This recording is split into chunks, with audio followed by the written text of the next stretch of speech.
একটা কৌশল উল্টে দিল পাশার দান। ফ্রান্সের জাতীয় নির্বাচনের দ্বিতীয় ধাপের ভোটের আগে প্রায় 2 শতাধিক প্রার্থী নির্বাচনী লড়াই থেকে সরে দাঁড়িয়েছিলেন। উদ্দেশ্য ছিল কট্টর ডানপন্থী প্রার্থীদের জয় ঠেকানো। উগ্র ডানপন্থী দল ন্যাশনাল র্যালি RN এর জয় আটকানোর এই প্রচেষ্টায় ব্যাপকভাবে সফলতা এসেছে। একই সঙ্গে নির্বাচনের সবচেয়ে বেশি আসন পাচ্ছে বামপন্থীদের জোট নিউ পপুলার ফ্রন্ট।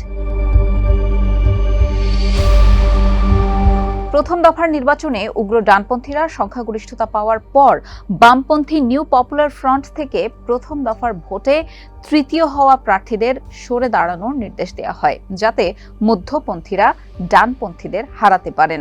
প্রথম দফায় মেরিন লে পেনের ন্যাশনাল র্যালি সর্বোচ্চ 33% ভোট পেয়েছে। বামপন্থী জোট নিউ পপুলার ফ্রন্ট 28% ও প্রেসিডেন্ট ইমানুয়েল ম্যাক্রোর মধ্যপন্থী জোট 20% ভোট পেয়েছে। এতে ধারণা করা হচ্ছিল 577 আসনের জাতীয় পরিষদে লে পেন নিরঙ্কুশ সংখ্যাগরিষ্ঠতা পেতে যাচ্ছেন, কিন্তু প্রার্থিতা প্রত্যাহারের পর একেবারে উল্টে যায় পাশার দান।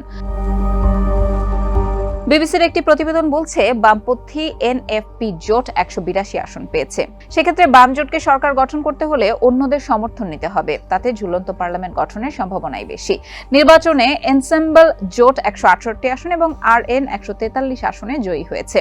বিশ্লেষকরা এমনটা বেশ আগে থেকেই অনুমান করেছিলেন। তারা বলছেন, প্রথম দফায় তৃতীয় হওয়া মধ্যমপন্থী বা বামপন্থী প্রার্থীরা সরে দাঁড়ানোয় ন্যাশনাল র্যালির বিরোধী ভোটগুলো পেয়েছে একজন। এতে বিরোধীদের জয়ের বিষয়টি নিশ্চিত হয়ে গেছে।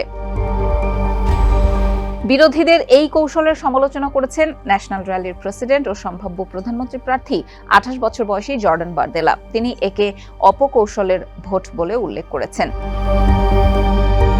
প্রথম দফা ভোটের পর অভিবাসীদের বিরুদ্ধে কঠোর অবস্থান নেওয়ার প্রতিশ্রুতি দিয়ে নির্বাচনী প্রচার চালিয়ে আসা ন্যাশনাল র্যালিকে নিয়ে বিচলিত হয়ে পড়েন ফ্রান্সের উদার ও মধ্যপন্থীরা। তাই RN কে ঠেকাতে বামপন্থীদের জোট NPE ও মাখর জোট টুগেদার অ্যালায়েন্সের মধ্যে আপোষ হয়।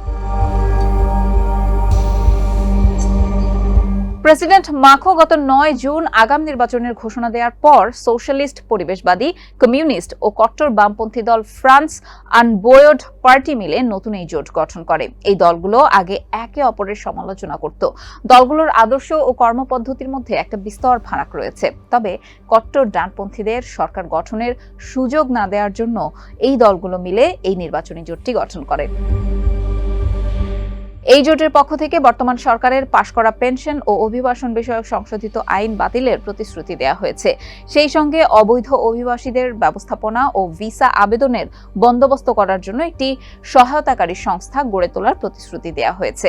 এছাড়া জীবনযাপনের ব্যয় মেটাতে জনগণকে যে কষ্ট করতে হচ্ছে তা লাঘবে মৌলিক পণ্যগুলোর দাম সর্বোচ্চ কত হতে পারে তা নির্ধারণ করে দেওয়া এবং ন্যূনতম বেতন বাড়ানোরও ঘোষণা দিয়েছে বামপন্থীদের এই জোট।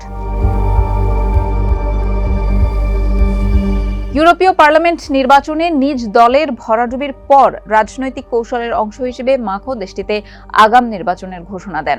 প্রথম ধাপের নির্বাচন শেষে এই কৌশল তার দলের জন্যই হিতে বিপরীত হয়ে দেখা দিয়েছিল। প্রথম ধাপের নির্বাচন শেষে দেখা গেছে, কাস্ট হওয়া ভোটের 1/3 ভোট পেয়ে সবচেয়ে এগিয়ে ছিলেন লে পেনের ন্যাশনাল র্যালি। অন্যদিকে ইমানুয়েল ম্যাক্রোর মধ্যপন্থী দল মাত্র 20.76% ভোট পেয়েছিলেন তৃতীয় স্থানে।